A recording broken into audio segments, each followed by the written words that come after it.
I got an email this morning. If you look back at my show, go back to my show on September 25th, we had a guest on named Joel Gilbert. He is a Hollywood producer, filmmaker. He did a, no, not a film, he did a documentary about the Trayvon Martin killing, the Trayvon Martin's death, but really the documentary was about the trial that followed. So Trayvon Martin was killed in February 2012.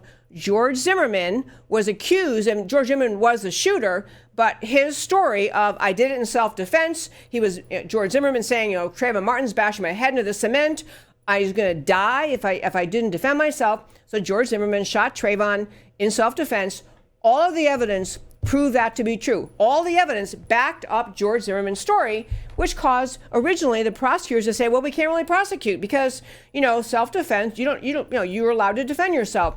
But then they had a witness come up, a witness who was allegedly Trayvon's girlfriend, who said she was on the phone with him the whole time, and she backed up the version of the story that Trayvon Martin was just simply happily skipping home from the candy store and was attacked and shot for no reason at all. She backed up that story. And what the Joel Gilbert documentary showed is that the woman who testified, the young woman who testified as Trayvon's girlfriend, was a hoax witness, was not his girlfriend, had no idea what happened that night. She was a hoax witness. The prosecutors knew or should have known she was a hoax witness.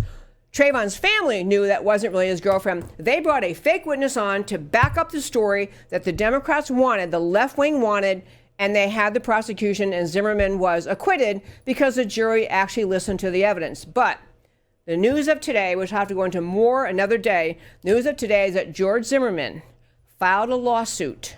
George Zimmerman, the falsely accused of murder, and when he actually shot in self-defense, George Zimmerman filed a lawsuit against Trayvon Martin's parents, Florida prosecutors, the defense attorney, Benjamin Crump, who came up with this false witness, and it appears almost certain that he realized she really wasn't the girlfriend. He found someone willing to play a role in that trial, Benjamin Crump, and Rachel Gentile, who was the woman who testified and who had no connection and no knowledge of any kind. She just agreed to testify in the trial to try to get George Zimmerman convicted. So we'll follow that closely. George Zimmerman is actually standing up for himself, saying his life has pretty much been destroyed by a false allegation of engaging in a racist shooting. And he's saying, it wasn't, I was defending myself, and the truth came out in terms of him not being convicted.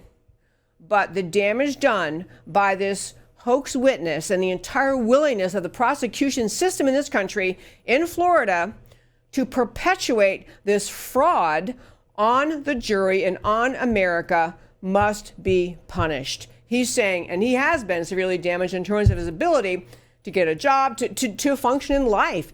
People hear the name George Zimmerman. Hey, aren't you the guy? And what kind of life does he have? Future does he have? So he's filed a lawsuit. Interesting, we'll follow that story.